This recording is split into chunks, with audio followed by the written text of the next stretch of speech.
up, Muskegon Channel? It's Andy O'Reilly. As you can see behind me, we are at the Muskegon County Airport for a couple of reasons. One, they are a great sponsor of the work we do here on the Muskegon Channel, Positively Muskegon. And two, the last time we were here to talk to the guys and gals at the Muskegon County Airport, we talked about a couple of things that were kind of in the works and kind of not ready to be announced yet, but we alluded to them in some bigger numbers for the Muskegon County Airport as well. Jeffery Tripp is back as well, and we're going to talk a little bit, because those things that we kind of hinted to, they all came true. Big, exciting stuff, including some new, better flight times for business travelers. Let's start with that. Tell me, first of all, welcome back. Thank you. Well, thank you for coming. For your help with what we do here. We certainly appreciate that. Let's talk about, where do you want to start? Do you want to start with the flight times? Do you want to start with the increase of travelers? I mean, it's big news. I guess let's start with the flight times, that we can kind of transition to other things. Well, as we were talking before, we've been working really hard with the airline over the last 2 years I've been here, and previous to that, to try to improve our flight schedule. One of the biggest challenges we faced here is just the flight schedule was not conducive for people to make connections through Chicago. Well, we're happy to announce starting October 5th, we've finally gotten the most optimal schedule we can possibly hope for whether you're traveling for business or pleasure. And starting October 5th, we'll be having a 6 a.m. departure and a 2:30 p.m. departure, with arrivals coming in from Chicago at 2 p.m. and 9 p.m. And what really helps now is that, for the business traveler particularly, you can take a morning flight out of here at 6 o'clock, get in Chicago at 6, and then you're transitioning to your ultimate destination. So whether you're going on the East Coast or the West Coast, you can, theoretically, do same-day business trips out of Muskegon. That's a great thing. All right, so we're saying, if you can get into get into Washington, D.C. by 9:50, get into Phoenix by 9:50 a.m., get into L.A. by 10:30, those types of destinations. And then with the late evening arrival, you can also get back in instead of having to spend an extra night. And the late evening also allows us to open up some of the markets, such as the international destinations from Mexico and Europe that we're not supporting now. So this really is a game changer for us. Yeah. So we're really hoping is the other thing we talked about is our summer numbers are really strong. And we had about a 29% increase in the number of passengers in June versus the previous year, and then 14% from July this year to July last year. And we're at about 80% load factor in July. The August numbers are also looking very, very strong. So we're really hoping that these numbers really carry into October, because this is really our one shot with this new schedule to really get the numbers up and prove that we should be able to operate without, the subsidy we currently get. And if we can get off that subsidy, then we open up more opportunities for maybe additional flights to different destinations. So it's kind of the first step. But if we can really make this new flight a success, then that's what really will carry us forward to bigger and better things. Let's talk about the ease and convenience of using Muskegon compared to a lot of other airports. I'll tell you what, if we go to fly anywhere, we always check Muskegon first. I mean, granted, we're right down the road. I mean, we're just in Roosevelt Park, so for us, it's just a piece of cake. You just drive in, but you got to think about people in Grand Rapids and Holland and all that other kind of stuff. For what you're looking at to fly, if you're going to a Detroit or a Chicago for a flight or things like that, you're talking the mileage to drive there, you're talking to stay in a hotel, you're talking parking and all that other kind of stuff. You come here and it's a no-brainer. Right. It's so easy, even from places like Grand Rapids and Holland and things like that. You got to start factoring this thing in, especially with the new flight times. Absolutely. Actually, when we did an air service market analysis in 2016, we really discovered that just between Grand Haven and Ludington, really on the coast, that's really our market is. Okay. But there were about 187,000 potential customers the year before that were flying out of Grand Rapids and Chicago, Detroit, and Muskegon. We're only capturing about 9% of that. Wow. So we know that we have 100 outbound seats a day. So just within our existing market, we know that we should be able to fill that up. Now that equates to about 550 outbound passengers a day.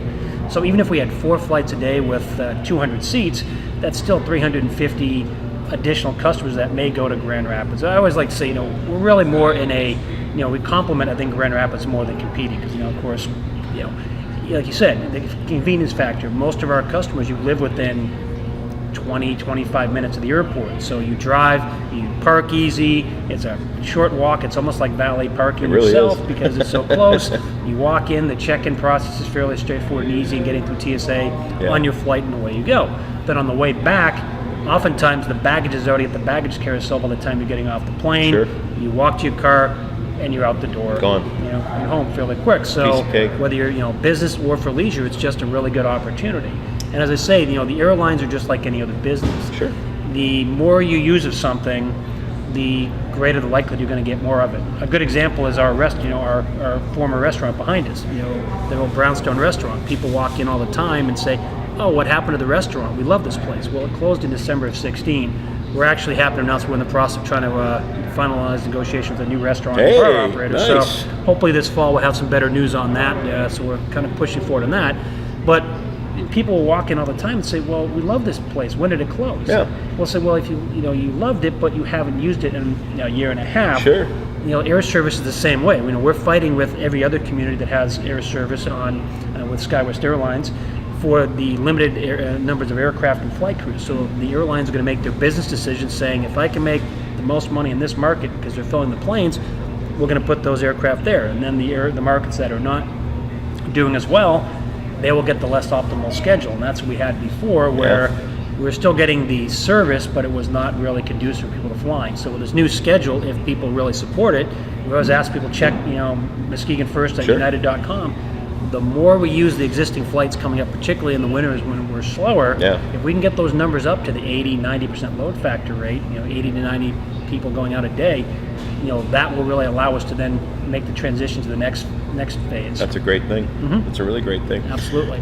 Is it more travelers for pleasure? Is it more travelers for business? Or is it a mix of the two that you're seeing the increase from? Where are you seeing it? I think it's a mix. I think in the summertime, of course, we have a lot more leisure travelers coming in, and we spend a lot of time working with the various festivals to try to help, you know, be sponsorship. And part of our sponsorship is making sure, are there vendors, are there volunteers, are the musical acts and support group flying into here as much as possible rather than other airports. We're seeing, I think, an uptick there.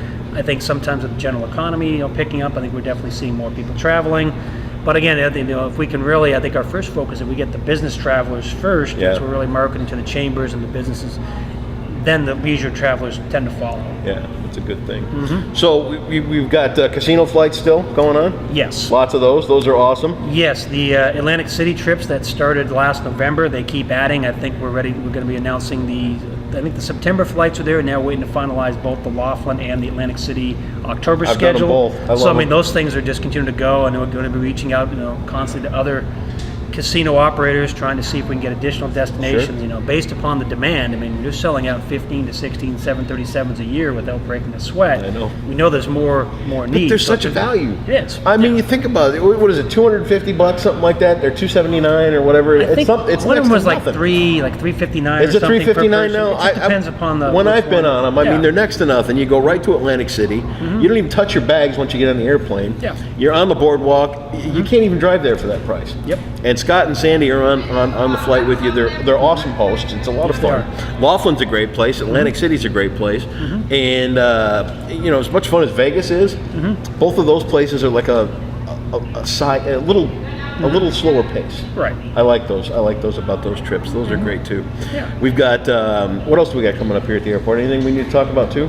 Possible restaurant. That's a big thing. Possible restaurant. The new air service. We just keep asking people check. You know, Always check it. mkgfirstunited.com. Sure. Whenever you're booking, I mean, you know, oftentimes, you know, if we can get you in here, great. You know, sometimes another airport makes sense. But if at least please check us first and then factor in all the costs. You know, time of driving, parking, all those factors, and you know, fly us. The casino charters, we'll keep pushing forward on those.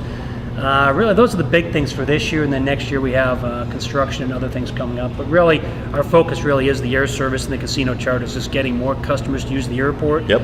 Because the more successful we are at that then leads to everything else. Love it. All the details and links are going to be right here. If you're going to fly, make sure you use Muskegon. It's one of those use it or lose it things. It is a great place, and you know what I can't wait for? This got nothing to do with the airport.